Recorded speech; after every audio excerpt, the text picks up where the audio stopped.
Good evening बच्चों। आज हम लोग पढ़ने जा रहे हैं 18th ग्रुप। सबसे ज्यादा आईआईटी में क्वेश्चन पूछे जाते हैं। 18th ग्रुप क्या बोला जाता है बच्चों? इनर्ट गैसेस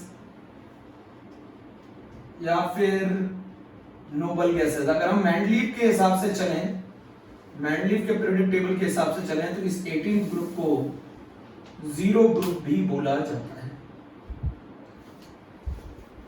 बच्चों। 18th group inert gases, noble gases, zero group. Inert gases में कौन कौन आता है? Helium, neon, argon, krypton, xenon, radon and ununoctium. Ununoctium, helium, neon, argon, krypton, xenon, radon, ununoctium. बच्चों सभी बच्चों को मुझे मालूम है, मुझे एटॉमिक नंबर मालूम होगा 2, 10, 18, 36, 54, 86, 118 है ना बच्चों। इसमें हीलियम एक ऐसी गैस है, एक तो ये सबसे लाइटर गैस है, नॉन इन्फ्लेमेबल है, ज्वलनशील नहीं है बच्चों। इसको स्कूबा डाइवर्स यूज करते हैं। क्यों करते हैं स्कूबा डाइवर यूज? क्योंकि इसकी very less solubility in blood है ना।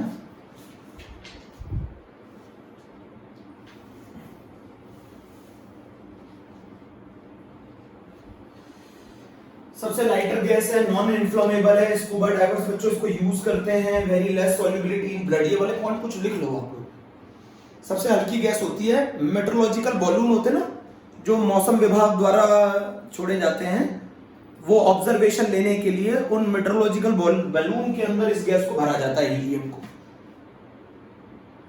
इस हीलियम गैस को जो मेट्रोलॉजिकल बैलून होते हैं ना, जो ऑब्जर्वेशन लेते हैं मौसम विभाग की तरफ से, उनके अंदर कौन सी गैस भरी जाती है? हीलियम।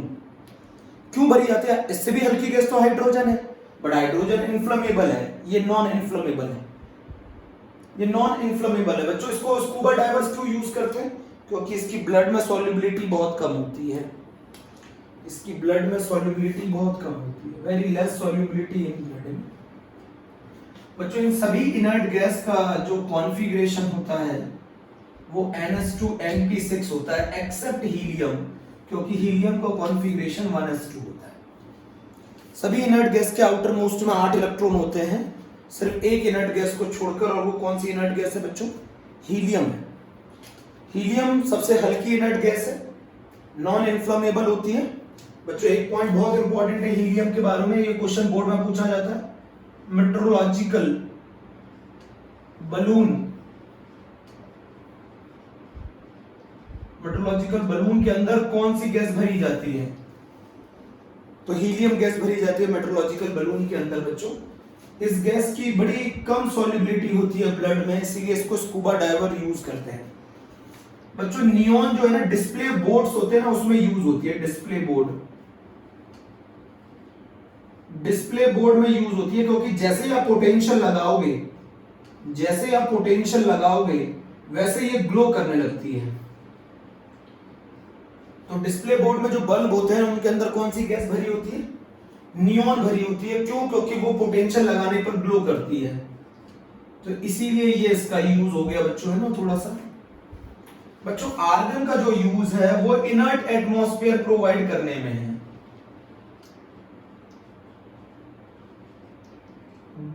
बल्ब के अंदर इनर्ट एटमॉस्फेयर प्रोवाइड करने में है। तो जो इनर्ट एटमॉस्फेयर प्रोवाइड करता है वो कौन करता है? आर्गन। ठीक है बच्चों। तो अगर हम इनर्ट गैसेस की बात करें, नोबल गैसेस की बात करें, तो इनका नाम इनर्ट क्यों पड़ा? क्योंकि ये बहुत ही कम रिएक्टिव होती हैं, वेरी लेस रिएक्टिव। क्यों बहुत ही कम रिएक्टिव होती है? क्योंकि इनका कंप्लीटली फिल्ड होती है इनकी outermost shell. Outermost shell is completely filled. Outermost shell इनकी बच्चों कंप्लीटली फिल्ड होती है। Completely filled, outermost shell is completely filled. इसीलिए इनको क्या बोला जाता है? इनर्ट गैस बोला जाता है। और इनके बहुत ही कम कंपाउंड्स नोन होते हैं, इसीलिए इनको नोबल गैसेस भी बोला जाता है बच्चों। ये बहुत ही फ्यू कंपाउंड्स बनाती है, इसीलिए इनको नोबल गैसेस भी बोला जाता है। पहले आप इतना पॉइंट लिखो, फिर मैं आगे चल रहा हूं। पहले आप इतना पॉइंट लिख लो, मैं फिर आगे चल रहा हूं। 18th ग्रुप, चलो ठीक है, अभी इतना समझ में नहीं आया है, स्टार्ट कर रहे हैं। 18th group 1 to 1 NCERT cover करेंगे बच्चों, 1 to 1 एनसीईआरटी कवर करेंगे। 18th ग्रुप बोलो क्या नाम होता है बच्चों इनका? 18th ग्रुप में 18th ग्रुप बोलो क्या नाम है? इनर्ट गैसेस या फिर बच्चों नोबल गैसेस, है ना? इनर्ट गैसेस क्यों? वेरी लेस रिएक्टिविटी, है ना? Very less chemical reactivity, very less chemical reactive, very less reactive. क्यों वेरी लेस? कंप्लीटली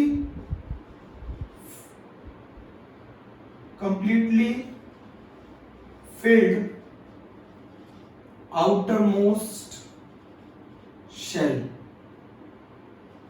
इनकी outermost shell completely filled होती है, इनकी outermost shell completely filled होती है बच्चों, इसीलिए ये बहुत कम रिएक्टिव होते हैं। ये नेचर में मोनो एटॉमिक होते हैं, सिंगल एटम के फॉर्म में एग्जिस्ट करते हैं, ये मॉलिक्यूल नहीं बना सकते, इनके मॉलिक्यूल एग्जिस्ट नहीं करते, इनके मॉलिक्यूल एग्जिस्ट नहीं करते। आपको इसकी बात बता दूं, अगर आप He2 का बॉन्ड ऑर्डर निकालोगे तो वो 0 आएगा, आप Ne2 का बॉन्ड ऑर्डर निकालोगे तो 0 आएगा, और जिनका बॉन्ड ऑर्डर 0 आता है वो एग्जिस्ट नहीं करते, जिनका बॉन्ड ऑर्डर 0 आ जाता है वो एग्जिस्ट नहीं करते। इसीलिए इनर्ट गैसेस नेचर में मोनो एटॉमिक होती हैं, इनकी outermost shell completely filled है, इनको कोई इलेक्ट्रॉन ना तो देना है ना लेना है, इसीलिए ये मोनो एटॉमिक होती हैं, इसीलिए इनके मॉलिक्यूल एग्जिस्ट नहीं करते। जब इनके मॉलिक्यूल एग्जिस्ट नहीं कर रहे तो इनका बॉन्ड ऑर्डर क्या होगा? 0 होगा। तो केमिकल बॉन्डिंग में हम लोगों ने पढ़ा है कि जिनका बॉन्ड ऑर्डर 0 होता है वो मॉलिक्यूल एग्जिस्ट नहीं करते। तो कौन कौन से मॉलिक्यूल है जो एग्जिस्ट नहीं करते? He2 एग्जिस्ट नहीं करता, Ne2 एग्जिस्ट नहीं करता। अच्छा, नोबल गैसेस में कौन कौन आता है? हीलियम आता है, नियोन आता है, आर्गन आता है, क्रिप्टन आता है, जेनॉन आती है, रेडॉन आती है, यहां तक ही पढ़ना है। रेडॉन जो है ना बच्चों, ये रेडियो एक्टिव होती है, इसकी स्टडी नहीं करनी, ये रेडियो एक्टिव होती है, ये रेडियम के डिके से बनती है। रेडियम का डिके एनसीईआरटी में दे रखा होगा 226, रेडियम 88। अगर मैं इसका डिके कर दूं तो ये बना लेगी 222 रेडॉन 86 प्लस 2He4। तो रेडियम के डिके से बनती है कौन सी गैस? रेडॉन। बच्चों पहली बात तो ये सभी गैसेस हैं, रेडियम के डिके से बनती है रेडॉन। इसकी स्टडी डिफिकल्ट है, इसकी स्टडी डिफिकल्ट है। बताओ क्यों स्टडी डिफिकल्ट है? क्योंकि रेडियो एक्टिव है, रेडियो एक्टिव है तो ब्रेक हो जाएगी अल्फा बीटा और गामा रेज में। अल्फा बीटा और गामा रेज देगी ना, क्या निकालेगी अपने में से? अल्फा बीटा गामा रेज, है ना। रेडियम के डिके से बनती है ये। हीलियम बच्चों इसमें जो एक ऐसी गैस है जो सबसे लाइटर है, नॉन इन्फ्लेमेबल है, ज्वलनशील नहीं है,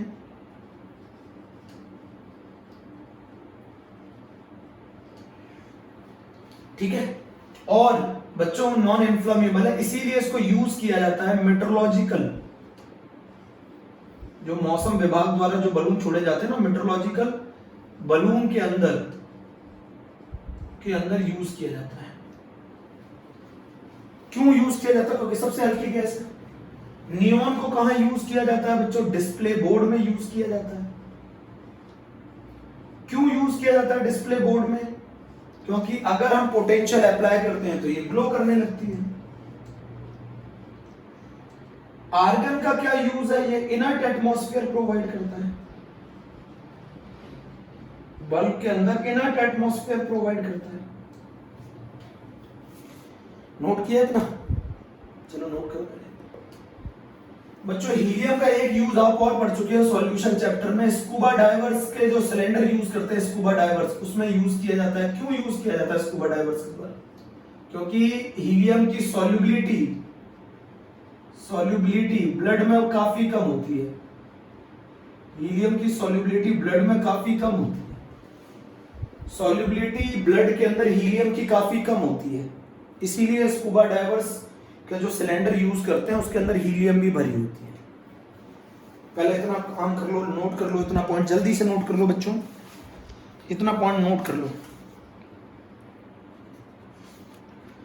उनको जल्दी से यूज कर लो।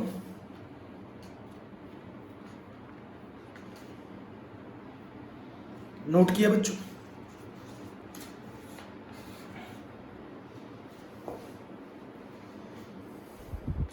इनके आउटर मोस्ट शेल और बैलेंस शेल कंप्लीटली फिल्ड होती है, इसीलिए इनर्ट होते हैं, किसी के साथ रिएक्ट नहीं करते। ये मोनोएटॉमिक होते हैं, इनके मॉलिक्यूल एक्सेस नहीं करते, इस बात का प्रूफ है। इनका बॉन्ड ऑर्डर 0 होता है। रेडियम का डिके करेंगे तो रेडॉन बनेगी। बच्चों क्रिप्टन, ज़ेनॉन और रेडॉन का कोई यूज नहीं है। क्रिप्टन, ज़ेनॉन और रेडॉन का कोई यूज नहीं है। रफ कर दूं, स्क्रीनशॉट ले लिया?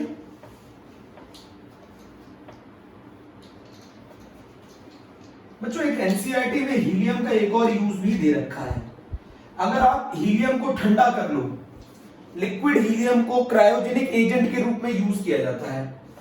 एनसीईआरटी लिखती है लिक्विड हीलियम को क्रायोजेनिक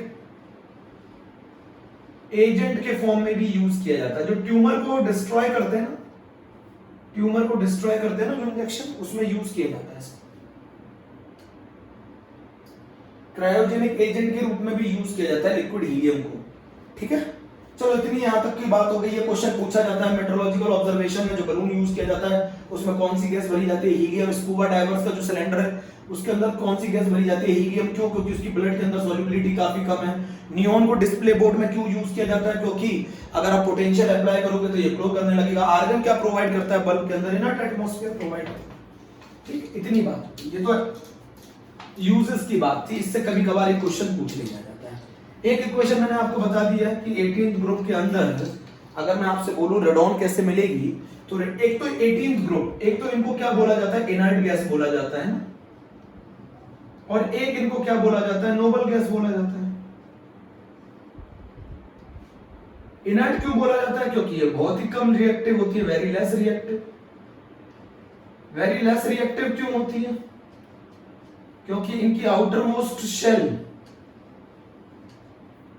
कंप्लीटली फिल्ड होती है।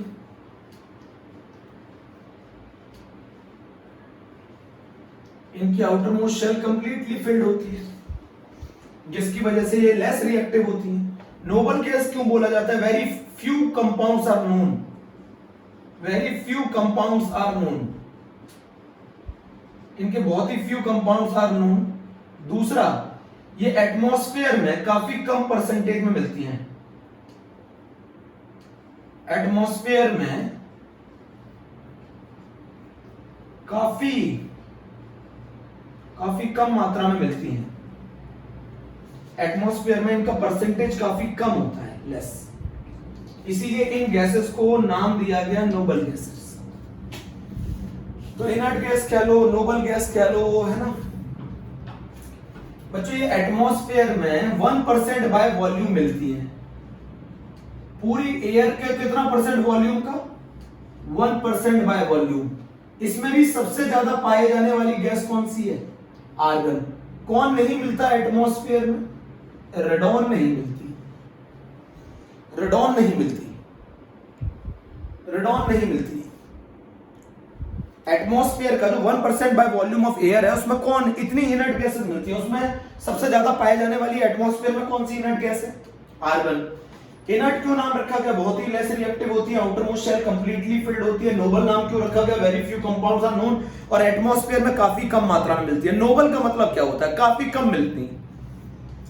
ये तो इतनी बात थी सिंपल सी। बाकी आप इसकी थ्योरी पढ़ेंगे तो आपको समझ में आएगा। किससे बच्चों? एनसीईआरटी से।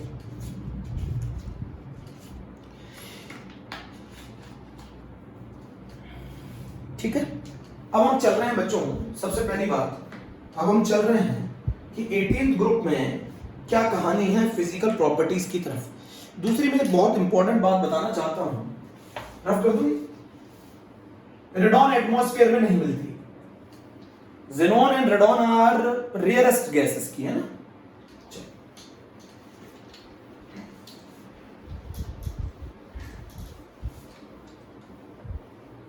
बच्चों इस इनर्ट गैसेस का जो जर्नल इलेक्ट्रॉनिक कॉन्फ़िगरेशन फॉर्मूला है वो NH2NP6 है। मतलब इनके पास जो वैलेंस इलेक्ट्रॉन होते हैं वो 8 होते हैं क्या आउटर मोस्ट शेल में, except helium. Except helium, except helium. Helium क्यों? हीलियम के आउटर मोस्ट शेल में सिर्फ 2 ही electron.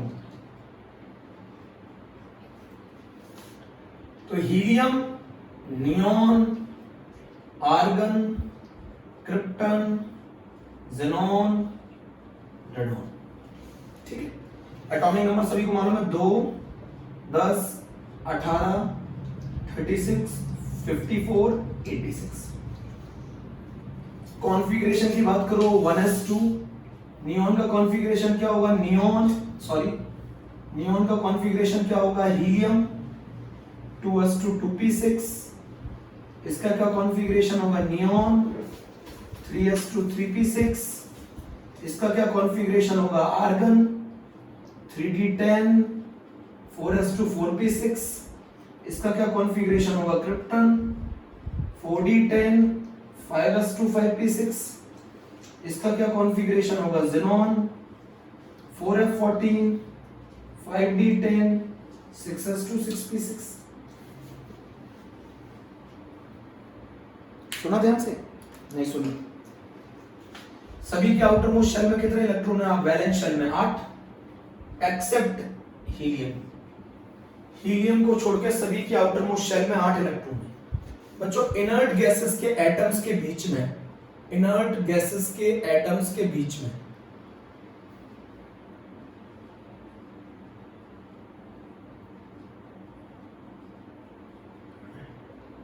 Week van der Waals forces होती हैं। कौन सी फोर्सेस होती हैं? Weak van der Waals forces होती हैं। मतलब एक हीलियम एटम और दूसरे हीलियम एटम के बीच में कौन सी फोर्सेस होती हैं? Weak van der Waals forces होती हैं।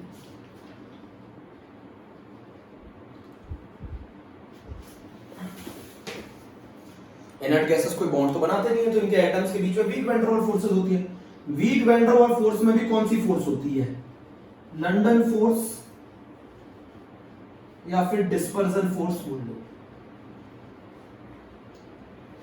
इसके बारे में कहानी है लंडन फोर्स और डिस्पर्जन फोर्स से वैन डर वाल्स फोर्स के बारे में कि अगर एटॉमिक साइज बढ़ेगा तो सरफेस एरिया बढ़ेगा, सरफेस एरिया बढ़ेगा तो वैन डर वाल्स फोर्सेस का मैग्नीट्यूड बढ़ेगा, और वैन डर वाल्स फोर्सेस का मैग्नीट्यूड बढ़ेगा तो बॉइलिंग पॉइंट बढ़ेगा।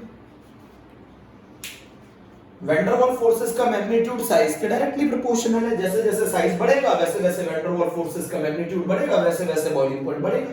बच्चों इनर्ट गैसेस के एटम्स के बीच में काफी weak van der Waals force होती है। कौन सी weak van der Waals force होती है? कौन सी वैन डर वाल्स फोर्स होती है? सारे बच्चे बताओ। लंडन फोर्स होती है या डिस्पर्जन फोर्स होती है? लंडन फोर्स कह लो या डिस्पर्जन फोर्स कह लो। इसको कभी-कभी इंड्यूस्ड डायपोल भी बोला जाता है। इन सभी के आउटर मोस्ट में 8 इलेक्ट्रॉन होते हैं सिर्फ हीलियम को छोड़कर। इनर्ट गैसेस के एटम्स के बीच में जो फोर्सेस होती हैं वो वैन डर वाल्स फोर्सेस होती हैं, और वैन डर वाल्स फोर्स में भी कौन सी फोर्स होती है? लंडन डिस्पर्जन फोर्स होती है। तो इनके बीच में काफी वीक फोर्स होती है, और ये फोर्स जो है इसका एटॉमिक साइज बढ़ेगा तो सरफेस एरिया बढ़ेगा, सरफेस एरिया बढ़ेगा तो वैन डर वाल्स फोर्सेस का मैग्नीट्यूड बढ़ेगा, और वैन डर वाल्स फोर्सेस का मैग्नीट्यूड बढ़ेगा तो बॉइलिंग पॉइंट बढ़ेगा। हीलियम इसमें एक ऐसी इनर्ट गैस है जो स्कूबा डाइवर्स यूज करते हैं क्योंकि उसकी सॉल्युबिलिटी ब्लड में काफी कम होती है। नियॉन है जो डिस्प्ले बोर्ड्स में यूज की जाती है। हीलियम के बारे में बताना चाहता हूं, लिक्विड हीलियम जो है वो क्रायोजेनिक एजेंट के फॉर्म में यूज की जाती है, इंजेक्शन में भी यूज की जाती है, ट्यूमर को गलाने के काम आती है। और मैं आपको बताना चाहता हूं हीलियम जो है मेट्रोलॉजिकल ऑब्जर्वेशन में यूज की जाती है क्योंकि काफी लाइट गैस है। तो फिर हम हाइड्रोजन क्यों यूज नहीं कर लेते? हाइड्रोजन तो इससे भी लाइट है। उसका रीजन ये है कि हाइड्रोजन काफी इनफ्लेमेबल है, वो काफी रैपिडली बहुत तेजी से कैचेस फायर है ना, तो हीलियम नॉन इनफ्लेमेबल है। 18 ग्रुप का general electronic configuration formula NH2NP6 होता है। इनके पास वैलेंस इलेक्ट्रॉन 8 होते हैं एक्सेप्ट हीलियम। क्यों इनर्ट गैसेस काफी लेस रिएक्टिव होती है? क्योंकि इनकी outermost shell completely filled होती है, इस वजह से ये काफी लेस रिएक्टिव होती है। इतनी मेरी बात सुन ली आपने। इतनी मेरी बात सुन ली। हर पीरियड की जो एंडिंग है वो इनर्ट गैसेस करती है ना बच्चों, हर पीरियड की जो एंडिंग है वो कौन करता है? इनर्ट गैसेस करती है। अब इसमें बड़ी छोटी छोटी चीजें हैं।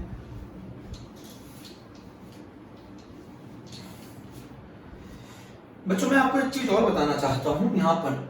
बच्चों मैं फिर एक क्वेश्चन दे रहा हूं जो आपको मुझे स्क्रीनशॉट में भेजना है कि अगर मैं P4 को कॉन्सेंट्रेटेड NaOH के साथ रिएक्ट कर दूंगा तो बताओ क्या बनेगा? PH3 बनेगा, साथ में NaH2PO2 बनेगा। एक तो ये क्वेश्चन है, ये डिस्प्रपोर्शनेशन, ये बोर्ड में काफी ज्यादा पूछी जाती है, वेरी इंपॉर्टेंट रिएक्शन। एक बच्चों ये भी इंपॉर्टेंट रिएक्शन है कि अगर मैं लेड नाइट्रेट को हीट करता हूं तो मुझे कौन सी गैस मिलेगी? अगर मैं लेड नाइट्रेट को हीट करता हूं तो मुझे जो गैस मिलेगी वो NO2 मिलेगी, साथ में O2 मिलेगी, है ना। तीसरा जो क्वेश्चन है मेरा वो है कि कॉपर को अगर मैं डाइल्यूट HNO3 के साथ रिएक्ट करूं तो क्या बनेगा? मेटल नाइट्रेट बनेगा। मैंने बोला था आपका दोस्त अगर आपको बोर्ड के टाइम पे बोले कि मुझे कपड़ा लेने जाना है तो आप क्या बोलोगे? नो। तो यहाँ मेटल नाइट्रेट बनेगा CuNO3 का होल ट्वाइस प्लस NO बनेगा प्लस H2O बनेगा, ये भी याद रखनी है। अगर मैं जिंक को डाइल्यूट HNO3 के साथ रिएक्ट कर दूंगा, ये सब बोर्ड एग्जाम में बहुत ज्यादा आई हैं, IIT में काफी ज्यादा आई हैं।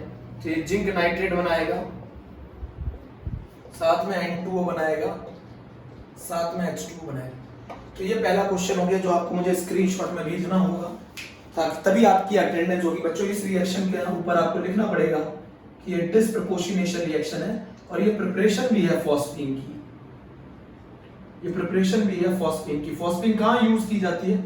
हॉलमेज सिग्नल में यूज की जाती है। जो शिप और बोट अपना रास्ता भटक चुके होते हैं उनको गाइड करने के लिए यूज की जाती है, ठीक है। तो ये एक हमने क्वेश्चन कर लिया, फटाफट जल्दी से आप लोग इसको नोट कर लें।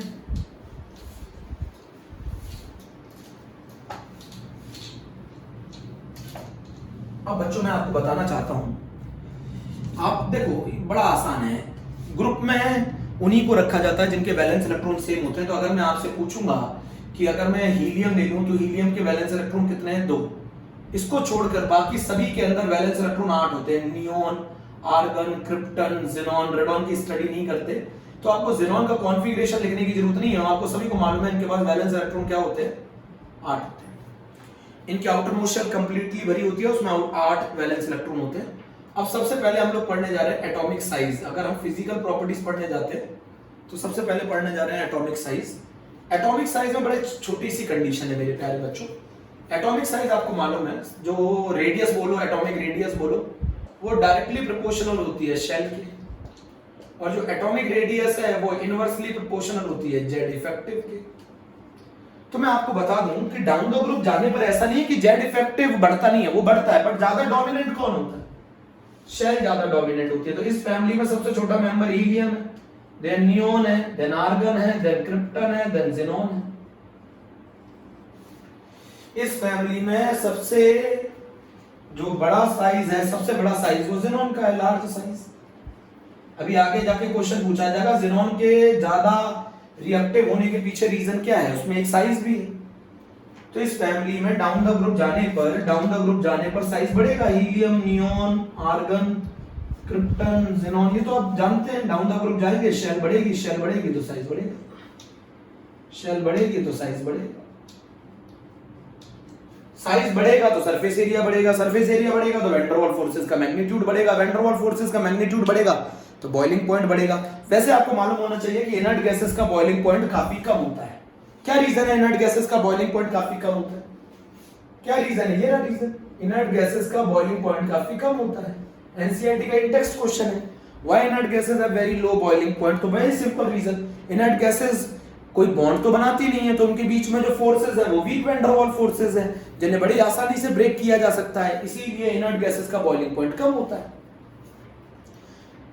अरे बच्चों, उनके बीच में जो इंटर एटॉमिक फोर्सेस हैं वो weak van der Waals forces हैं, वो काफी वीक फोर्सेस हैं, इसलिए इनका बॉइलिंग पॉइंट काफी कम होता है, वॉलेटाइल नेचर काफी ज्यादा होता है।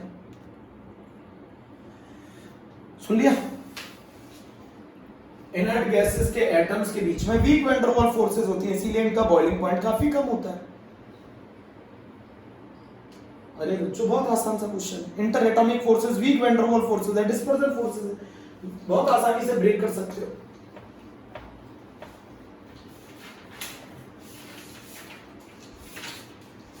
अब जरा मुझे एक चीज समझाओ, यहां पर एक बात आ रही है, बॉइलिंग पॉइंट की अगर मैं बात करूं तो अभी मैंने आपको बताया था एटॉमिक साइज बढ़ेगा, सरफेस एरिया बढ़ेगा, वैन डर वाल फोर्सेस का मैग्नीट्यूड बढ़ेगा, बॉइलिंग पॉइंट बढ़ेगा। ये किस में आया था बच्चों क्वेश्चन? जी में आया था। इस फैमिली में सबसे ज्यादा बॉइलिंग पॉइंट ज़ेनॉन का, देन क्रिप्टन का, देन आर्गन का, देन नियोन का, सबसे कम हीलियम का। ये तो बात हो गई। अब बच्चों आती है आयोनाइजेशन एनर्जी। आपको मैं बता दूं पूरे पीरियोडिक टेबल में आयोनाइजेशन एनर्जी बोलो, आयोनाइजेशन एंथैल्पी बोलो, आपको बता दूं किसी भी रिस्पेक्टिव पीरियड में सबसे ज्यादा आयोनाइजेशन एनर्जी इनकी होती है। ये इलेक्ट्रॉन लूज ही नहीं करना चाहते। क्यों नहीं लूज करना चाहते? इनका कंप्लीटली फुली फिल्ड कॉन्फ़िगरेशन होता है, स्टेबल होता है। स्टेबल होता है इनका इलेक्ट्रॉन निकालने के लिए आपको काफी ज्यादा अमाउंट में एनर्जी खर्च करनी पड़ेगी। इनकी आयोनाइजेशन एनर्जी काफी ज्यादा होती है। क्यों ज्यादा होती है? क्योंकि इनका फुली फिल्ड कॉन्फ़िगरेशन होता है। NH2 फुली फिल्ड कॉन्फ़िगरेशन होता है, फुली फिल्ड कॉन्फ़िगरेशन होता है। और जब फुली फिल्ड कॉन्फ़िगरेशन होता है तो ये इलेक्ट्रॉन लूज नहीं करना चाहते, ये इलेक्ट्रॉन लूज नहीं करना चाहते। फुली फिल्ड कॉन्फ़िगरेशन है, they not lose the electron. That's why इनकी आयोनाइजेशन एनर्जी काफी ज्यादा होती है रिस्पेक्टिव पीरियड में। अपने रिस्पेक्टिव पीरियड में आयोनाइजेशन एनर्जी मैक्सिमम होती है इनर्ट गैसेस की। आयोनाइजेशन एनर्जी मैक्सिमम होती है इनर्ट गैसेस की। किसी भी रिस्पेक्टिव पीरियड में सबसे ज्यादा आयोनाइजेशन एनर्जी किनकी होती है? इनर्ट गैसेस की। आयोनाइजेशन एनर्जी सबसे ज्यादा होती है इनर्ट गैसेस की अपने रिस्पेक्टिव पीरियड में। क्यों होती है? फुली फिल्ड कॉन्फ़िगरेशन है, स्टेबल है। फुली फिल्ड कॉन्फ़िगरेशन है, स्टेबल कॉन्फ़िगरेशन है, और स्टेबल है तो ये बिल्कुल इलेक्ट्रॉन लूज नहीं करना चाहेंगे। आपको अच्छी तरह मालूम है आयोनाइजेशन एनर्जी साइज के इनवर्सली प्रोपोर्शनल होती है। आयोनाइजेशन एनर्जी साइज के इनवर्सली प्रोपोर्शनल होती है। आयोनाइजेशन एनर्जी साइज के इनवर्सली प्रोपोर्शनल होती है। जिसका साइज ज्यादा उसकी आयोनाइजेशन एनर्जी कम। बच्चों मैं एक रीजन बताना चाहता हूं, आयोनाइजेशन एनर्जी साइज के इनवर्सली प्रोपोर्शनल होती है। आपको बता दूं पूरे पीरियोडिक टेबल में सबसे ज्यादा आयोनाइजेशन एनर्जी हीलियम की होती है। पूरे पीरियोडिक सबसे ज्यादा सबसे ज्यादा आयोनाइजेशन एनर्जी पूरे पीरियोडिक टेबल में इनर्ट गैसेस की होती है। और इनर्ट गैसेस में भी सबसे छोटा साइज किसका है? हीलियम का। तो पूरे पीरियोडिक टेबल में मैक्सिमम आयोनाइजेशन एनर्जी हीलियम की होती है। अरे आप ये बताओ किसी भी रिस्पेक्टिव पीरियड में सबसे ज्यादा आयोनाइजेशन एनर्जी किसकी होती है? नोबल गैसेस की होती है। और नोबल गैसेस में भी सबसे ज्यादा किसकी होती है? तो नोबल गैसेस में आयोनाइजेशन एनर्जी का ऑर्डर है ये helium, neon, argon, krypton, xenon. तो ज़ेनॉन के रीजन, रिएक्टिव होने का रीजन बता रहा हूं आपको। अगर मैं आपसे क्वेश्चन पूछूं ज़ेनॉन के रिएक्टिव होने का रीजन बताओ, तो ज़ेनॉन के पास 2-3 रीजन है। एक तो लार्ज साइज है, दूसरी बताओ कहानी, लो आयोनाइजेशन एनर्जी है इन सभी के कंपैरिजन में। तीसरा रीजन बताओ, ज़ेनॉन के पास वैकेंट 5d ऑर्बिटल है। 3 रीजन है जिसकी वजह से ज़ेनॉन कंपाउंड बनाता है। तो why xenon form compound? Large size, low ionisation energy, vacant 5d orbital. बच्चों वैकेंट 5d ऑर्बिटल होता है, लार्ज साइज होता है, लो आयोनाइजेशन एनर्जी होती है, वैकेंट 5d ऑर्बिटल होता है। तो मैं आपको बताना चाह रहा हूं पूरे पीरियोडिक टेबल के अंदर मैक्सिमम क्वेश्चन पूछा गया है, मैक्सिमम आयोनाइजेशन एनर्जी किसकी होती है? तो मैक्सिमम आयोनाइजेशन एनर्जी हीलियम की होती है। मैक्सिमम आयोनाइजेशन एनर्जी हीलियम की होती है। तो रिस्पेक्टिव पीरियड में सबसे ज्यादा इनर्ट गैसेस की, इनर्ट गैसेस में भी सबसे ज्यादा किसकी? हीलियम की। इनर्ट गैसेस में भी सबसे ज्यादा किसकी? हीलियम की। ये गैसेस मोनो एटॉमिक होती हैं, इनके मॉलिक्यूल एग्जिस्ट नहीं करते। इस बात का प्रूफ है कि इनका बॉन्ड ऑर्डर 0 होता है। बॉइलिंग पॉइंट सबसे ज्यादा इनर्ट गैसेस में किसका होता है? जिसका साइज बड़ा होगा। साइज किसका बड़ा होता है? ज़ेनॉन का। ज़ेनॉन का बड़ा होता है तो उसका बॉइलिंग पॉइंट सबसे ज्यादा। इनर्ट गैसेस का वैसे देखा जाए तो बॉइलिंग पॉइंट कम होता है, क्योंकि उनके एटम्स के बीच में इंटर एटॉमिक जो फोर्सेस होते हैं वो काफी वीक वैन डर वाल फोर्सेस होती है, डिस्पर्जन फोर्सेस होती है, जिसकी वजह से इनका बॉइलिंग पॉइंट कम होता है। बट बॉइलिंग पॉइंट कम होता है, बट इनर्ट गैसेस में सबसे ज्यादा किसका होता है? ज़ेनॉन का। इनर्ट गैसेस में सबसे ज्यादा किसका होता है? ज़ेनॉन का। समझ रहे ना मेरी बात? इनर्ट गैसेस में सबसे ज्यादा किसका होता है? ज़ेनॉन का।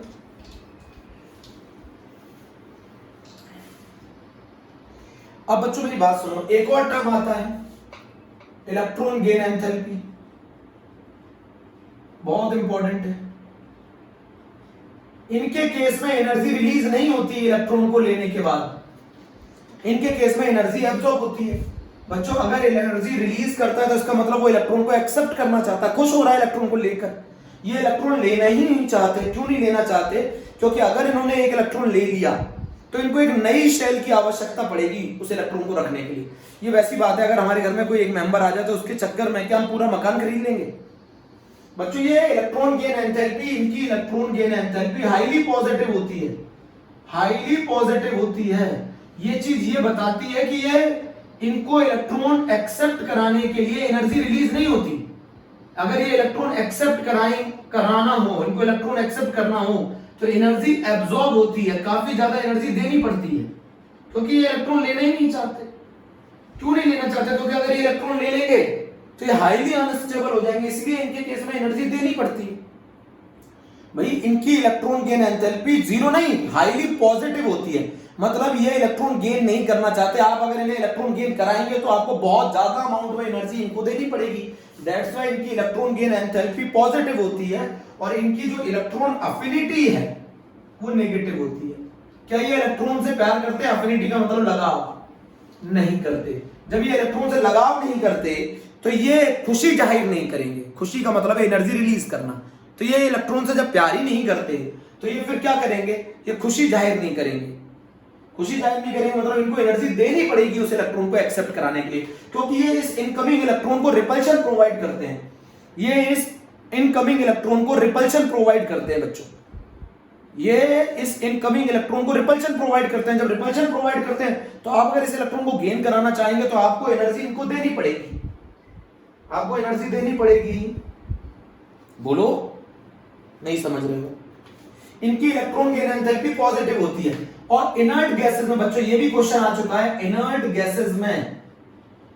गैसेस में पॉजिटिव इलेक्ट्रॉन गेन एंथैल्पी सबसे ज्यादा किसकी होती है? मैक्सिमम होती है नियॉन। नियॉन ज्यादा रिपल्शन प्रोवाइड करता है किसको? इनकमिंग इलेक्ट्रॉन को। नियॉन के केस आप बोलोगे हीलियम में 2 इलेक्ट्रॉन रिपल्शन प्रोवाइड करते हैं, नियॉन में 8 इलेक्ट्रॉन रिपल्शन प्रोवाइड करते हैं और साइज छोटा होता है, तो इसीलिए इलेक्ट्रॉन गेन एंथैल्पी सबसे ज्यादा पॉजिटिव किसकी होती है? नियॉन की। आई थिंक 100 किलो जूल पर मोल होती है शायद, चेक करिएगा, 100 किलो जूल पर मोल होती है। तो अगर मैं तुमसे ये पूछूं कि इस पूरे इनर्ट गैसेस में सबसे ज्यादा पॉजिटिव इलेक्ट्रॉन गेन एंथैल्पी किसकी होती है, तो वो इनर्ट गैसेस की होती है। इनर्ट गैसेस सबसे ज्यादा इनकमिंग इलेक्ट्रॉन को रिपल्शन प्रोवाइड करती हैं, जिससे सबसे ज्यादा एनर्जी इनर्ट गैसेस के केस में उस इलेक्ट्रॉन को एक्सेप्ट कराने में देनी पड़ेगी। सुना? तो ये डेल्टा एच ईजी पॉजिटिव ये बताता है कि इलेक्ट्रॉन को लेकर खुश नहीं है। अगर खुश होता तो एनर्जी रिलीज करता, और अगर खुश नहीं है तो एनर्जी देनी पड़ेगी। जितना ज्यादा ये रिपल्शन इसको प्रोवाइड करेगा इस इलेक्ट्रॉन को, उतनी हमें ज्यादा एनर्जी देनी पड़ेगी इस इलेक्ट्रॉन को एक्सेप्ट कराने के लिए।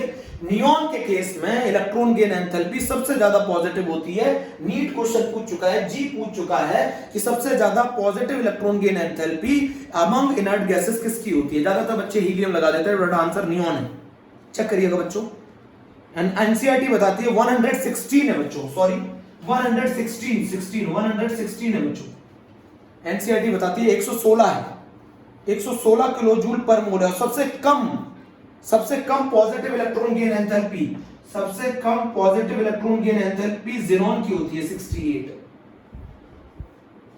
सबसे कम positive electron gain enthalpy xenon की होती है 68। नोट किया बच्चों?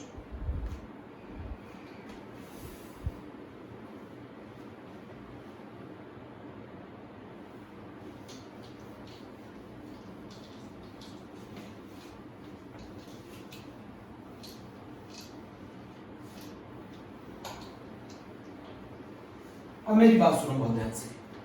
अब मैं आपको क्या बताना चाहता हूं, हीलियम कंपाउंड की फॉर्मेशन क्यों नहीं करता? क्वेश्चन पूछ रहा है why helium not form compound, जरा बताओ। पहला reason fully filled configuration, fully filled configuration, fully filled configuration. दूसरा रीजन बताओ, very high first ionization energy, very high first ionization energy. तीसरा रीजन बताओ, पॉजिटिव इलेक्ट्रॉन गेन एंथैल्पी. ये तीन reason होते हैं जिसकी वजह से हीलियम कोई कंपाउंड नहीं बनाता. और वेरी हाई आयोनाइजेशन एनर्जी क्यों होती है? क्योंकि हीलियम का साइज छोटा होता है. अच्छा बताओ, व्हाई ज़ेनॉन फॉर्म कंपाउंड? अरे बता रहा हूं, किसने बताया था पहले? Why xenon form compound? Xenon compound क्यों बनाता है? एक तो उसका साइज बड़ा है, एक उसके पास वैकेंट 5d ऑर्बिटल है. तीसरा रीजन बताओ, लो आयोनाइजेशन एनर्जी है. चलो अब इस चीज को समझते हैं कि ज़ेनॉन कंपाउंड क्यों बनाता है. इस कंडीशन को समझते हैं. Why xenon form compound? हो गया बच्चों, आयोनाइजेशन एनर्जी हो गया, एटॉमिक साइज हो गया, हीलियम कंपाउंड क्यों नहीं बनाता, ज़ेनॉन कंपाउंड क्यों बनाता है, ये भी हो गया. अब मैं आपको बताता हूं सर नील बार्टलेट की थ्योरी. बच्चों सर नील बार्टलेट की क्या थ्योरी थी?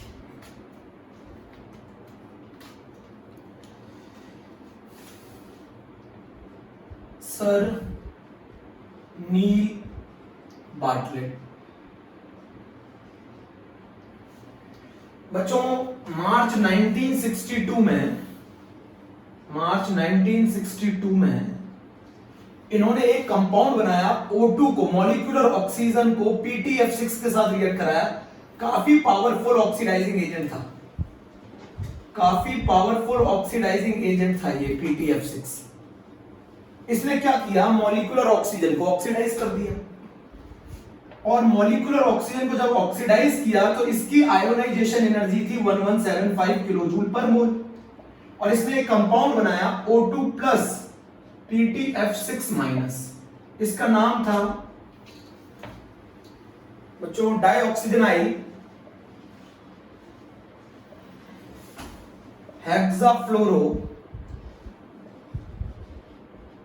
प्लेटिनेट 5 आयन है ना. और बच्चों इसमें एक चीज बताना चाहूंगा, ये रेड कलर का कंपाउंड था.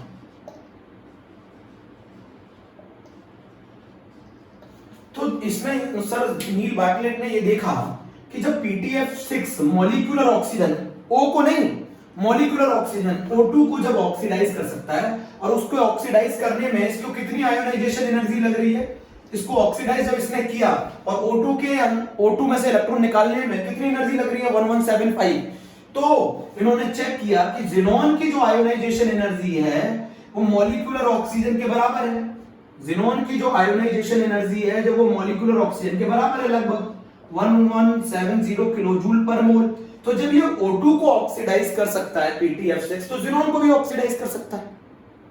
बच्चों प्रैक्टिकली चेक किया गया, O2 में से इलेक्ट्रॉन निकालने के लिए कितनी एनर्जी लगी, 1175 किलोजूल पर मोल. तो PTF6 जब O2 को ऑक्सीडाइज करके ये कंपाउंड बना सकता है रेड कलर का, तो ज़ेनॉन की तो आयोनाइजेशन एनर्जी इस मॉलिक्यूलर ऑक्सीजन से कम है. तो फिर ये ज़ेनॉन, ये PTF6 इस ज़ेनॉन को भी क्या कर लेना चाहिए, ऑक्सीडाइज कर लेना चाहिए. यहां से इनको मालूम चला, और जब इन्होंने ज़ेनॉन को PTF6 के साथ रिएक्ट कराया तो ये कंपाउंड बना Xg पॉजिटिव और PTF6 नेगेटिव. और यहां से मालूम चला इनको कि ज़ेनॉन भी कंपाउंड्स की फॉर्मेशन कर सकता है, और इसकी वजह से इनको नोबेल प्राइज मिला. बच्चों मेरी बात समझो, अगर PTF6 O2 मॉलिक्यूलर ऑक्सीजन को ऑक्सीडाइज करता है तो कितनी आयोनाइजेशन एनर्जी चाहिए, 1175 किलोजूल पर मोल. और वो एक कंपाउंड बनाता है O2 प्लस और PTF6 माइनस, है ना. तो इसको डाइऑक्सीजनाइल हेक्साफ्लोरोप्लेटिनेट 5 कहते हैं. इस कंपाउंड जब PTF6 O2 को ऑक्सीडाइज कर सकता है तो O2 से तो आयोनाइजेशन एनर्जी ज़ेनॉन की कम है, तो फिर ये ज़ेनॉन को भी ऑक्सीडाइज कर लेना चाहिए. तो जब इन्होंने ये ट्राई किया कि ज़ेनॉन को PTF6 के साथ रिएक्ट कराया और Xg पॉजिटिव PTF6 नेगेटिव बना, तो ज़ेनॉन की आयोनाइजेशन एनर्जी कितनी थी, 1170 किलोजूल पर मोल. और ये भी कंपाउंड रेड कलर था. तो बताओ किस कंपाउंड के थ्रू, क्वेश्चन क्या पूछेगा पेपर में, किस कंपाउंड के थ्रू ये मालूम चला कि जिनोन भी कंपाउंड की फॉर्मेशन करता है। किस कंपाउंड के थ्रू? तो ये है वो पहला कंपाउंड जिसके बाद मालूम चला था कि जिनोन भी कंपाउंड की फॉर्मेशन करता है। और बच्चों ये किसके थ्रू मालूम चला कि जिनोन कंपाउंड की फॉर्मेशन करता है? वो इसके थ्रू मालूम चला। अच्छा ये बताओ, PtF6 जब O2 को ऑक्सीडाइज करता है और O2 की आयोनाइजेशन एनर्जी कितनी है? 1175 किलोजूल पर मोल, और जिनोन की आयोनाइजेशन एनर्जी कितनी है? 1170। तो PtF6 जब O2 को ऑक्सीडाइज कर सकता है तो इसकी आयोनाइजेशन एनर्जी तो O2 से कम है, तो ये इसको भी ऑक्सीडाइज करना चाहिए। ये चीज इन्होंने की और ये कंपाउंड बना, और ये वो कंपाउंड है जिसके थ्रू मालूम चला था कि xenon is also form the compound. Sir Neil Bartlett की थ्योरी है मार्च 1962 में। O2 PtF6 1175। बेटा O2 की जो आयोनाइजेशन एनर्जी है वो 1175 किलोजूल पर मोल है, तो जब PtF6 O2 को ऑक्सीडाइज कर सकता है तो इस आयोनाइजेशन एनर्जी से तो कम है जिनोन की आयोनाइजेशन एनर्जी, और जब जिनोन की आयोनाइजेशन एनर्जी इससे कम है तो फिर जिनोन को भी ऑक्सीडाइज करना चाहिए। तो ये वो पहला कंपाउंड है जिसके थ्रू मालूम चला था कि जिनोन भी कंपाउंड फॉर्मेशन कर सकता है, और इसके थ्रू जिनोन की कंपाउंड फॉर्मेशन की डिस्कवरी हुई। और ये किसको देखकर चेक किया गया? इसको। बच्चों ये दोनों ही बहुत ज्यादा पूछे जाते हैं, very important. Sir Neil Bartlett theory समझ रहे? पहले इतना आप एनसीईआरटी से मुझे पढ़ के बताएंगे, बिल्कुल अच्छे तरीके से कर लीजिए। बच्चों एक चीज और मैं बता दूं, ज्यादातर जो जिनोन जो है वो कंपाउंड्स अपने बनाता है most electronegative element like oxygen and fluorine. उसके पीछे रीजन बता दूं, एक तो ऑक्सीजन और फ्लोरीन के साथ जिनोन की बॉन्डिंग जो है वो काफी स्ट्रॉन्ग होती है। क्यों? क्योंकि ये छोटे साइज के एलिमेंट है। ये oxygen and fluorine are smaller in size and highly electronegative, तो जब जिनोन इनके साथ बॉन्ड बनाएगा तो वो बॉन्ड काफी ज्यादा स्टेबल होते हैं, काफी ज्यादा स्टेबल होते हैं। एक तो बॉन्ड लेंथ कम होगी तो बॉन्ड स्ट्रेंथ ज्यादा होगी। दूसरा ये हाईली इलेक्ट्रोनेगेटिव एलिमेंट है बच्चों, इनके साथ बहुत ज्यादा स्टेबल बॉन्ड होता है, इसीलिए जिनोन जो है अपने कंपाउंड या तो वो ऑक्सीजन के साथ बनाएगा या फिर फ्लोरीन के साथ बनाएगा। उसके पीछे रीजन है, एक तो साइज छोटा है, दूसरी इलेक्ट्रोनेगेटिविटी ज्यादा है। तो एक क्वेश्चन पूछा जाता है, why xenon form compound with oxygen and fluorine? पहले इतना नोट कर लो, why xenon form compound with oxygen and fluorine? Xenon oxygen और फ्लोरीन के साथ कंपाउंड क्यों बनाता है? जिनोन ऑक्सीजन और फ्लोरीन के साथ कंपाउंड क्यों बनाता है? Why xenon form compound with oxygen and fluorine? xenon oxygen और फ्लोरीन के साथ कंपाउंड क्यों बनाता है? रीजन बोलो। एक तो साइज छोटा है तो बॉन्ड लेंथ कम होगी तो बॉन्ड स्ट्रेंथ ज्यादा होगी, और एक दूसरी कहानी ये है कि इलेक्ट्रोनेगेटिविटी बहुत ज्यादा है, तो जो बॉन्ड बनता है वो काफी ज्यादा स्टेबल बनता है, काफी ज्यादा बॉन्ड स्टेबल बनता है। स्मॉल साइज हाई इलेक्ट्रोनेगेटिविटी है ना। Why xenon form compound with oxygen and fluorine, है ना बच्चों? अरे जिनोन बहुत ज्यादा, जिनोन के चेहरे पे खुशी आ जाती है जैसे उसे ऑक्सीजन और फ्लोरीन, क्योंकि उनके साथ उसकी बहुत ज्यादा लगाव है। क्यों लगाव है? क्योंकि उनका साइज छोटा होता है, साइज छोटा होने से उनकी बॉन्डिंग बहुत अच्छी होती है और इलेक्ट्रोनेगेटिविटी ज्यादा है, उनका बॉन्ड काफी ज्यादा स्टेबल होता है। अब जिनोन कौन कौन से कंपाउंड बनाता है? तो जिनोन बनाता है बच्चों एक तो XzF2, XzF4, XzF6, XzO3, XzOF4, XzO2F2। ये जिनोन ये वाले कंपाउंड बनाता है। क्रिप्टन क्या बनाता है? सिर्फ एक ही बनाता है, KrF2। रेडॉन का भी एक कंपाउंड है RnF2, चेक करना है एनसीईआरटी में। तो जिनोन कंपाउंड क्यों बनाता है ऑक्सीजन और फ्लोरीन के साथ? आप सोच रहे होंगे 2, 4, 6 ही क्यों बनाता है ना? 2, 4, 6। फ्लोरीन ऑलवेज आपको मालूम है सिंगल बॉन्ड बनाता है, ऑक्सीजन कैसा बॉन्ड बनाता है? डबल बॉन्ड बनाता है, ये तो आपको मालूम है। फ्लोरीन सिंगल बॉन्ड बनाता है, ऑक्सीजन डबल बॉन्ड बनाता है। XzF8 क्यों पॉसिबल नहीं है? स्टेरिक रिपल्शन होता है, स्टेरिक क्राउडिंग है, बहुत ज्यादा फ्लोरीन है 8, जिसकी वजह से रिपल्शन होता है तो स्टेबिलिटी कम होती है, इसीलिए ये XzF8 नहीं बनाता। Why xenon form compound with oxygen and fluorine? कर लोगे ना? अब इसका लेक्चर नंबर 2 जिसमें ये खत्म हो जाएगा। 2 लेक्चर की फैमिली है बच्चों, सिर्फ 2 लेक्चर की। तो हीलियम कहाँ यूज की जाती है? मेट्रोलॉजिकल ऑब्जर्वेशन में यूज की जाती है। लिक्विड हीलियम कहाँ यूज की जाती है? क्रायोजेनिक, सुन रहे हैं, क्रायोजेनिक सेंटर्स में यूज की जाती है, लिखा हुआ है एनसीईआरटी में। क्रायोजेनिक एजेंट में यूज की जाती है, कैरिंग आउट वेरियस एक्सपेरिमेंट, है ना। दूसरा, मेट्रोलॉजिकल ऑब्जर्वेशन में स्कूबा डाइवर्स यूज करते हैं हीलियम को, क्योंकि उसकी सॉल्युबिलिटी ब्लड में काफी कम होती है। नियॉन कहाँ यूज किया जाता है? डिस्प्ले बोर्ड में यूज किया जाता है, क्योंकि पोटेंशियल लगाने पे वो ग्लो करता है। आर्गन इनर्ट एटमॉस्फेयर प्रोवाइड करती है बल्ब के अंदर, ठीक है। ज़ीरोन कंपाउंड क्यों बनाता है? क्योंकि उसके पास एक तो साइज बड़ा है, उसकी आयोनाइजेशन एनर्जी कम है, उसके पास वैकेंट 5d ऑर्बिटल है। हीलियम कंपाउंड क्यों नहीं बनाता? एक तो साइज छोटा है, आयोनाइजेशन एनर्जी बहुत ज्यादा, इलेक्ट्रॉन गेन एंथैल्पी बहुत ज्यादा पॉजिटिव है। इनर्ट गैसेस लीस्ट रिएक्टिव क्यों होती है? क्योंकि उनका outermost shell completely filled होती है, इसकी वजह से वो लीस्ट रिएक्टिव होती है। इनर्ट गैसेस का बॉइलिंग पॉइंट कम क्यों होता है? इनर्ट गैसेस का बॉइलिंग पॉइंट इसलिए कम होता है क्योंकि उनके interatomic forces weak van der Waals forces हैं, जो कि लंदन डिस्पर्जन फोर्स है, जिसको ब्रेक करना काफी आसान है, इसलिए उनका बॉइलिंग पॉइंट काफी कम होता है। अगली बात यह है कि अमंग इनर्ट गैसेस सबसे ज्यादा बॉइलिंग पॉइंट किसका होता है? ज़ीनॉन का, क्योंकि उसका एटॉमिक साइज ज्यादा होता है। एटॉमिक साइज ज्यादा होगा तो वैन डर वाल्स फोर्सेस का मैग्नीट्यूड ज्यादा होगा, वैन डर वाल्स फोर्सेस का मैग्नीट्यूड ज्यादा होगा, तो बॉइलिंग पॉइंट ज्यादा होगा।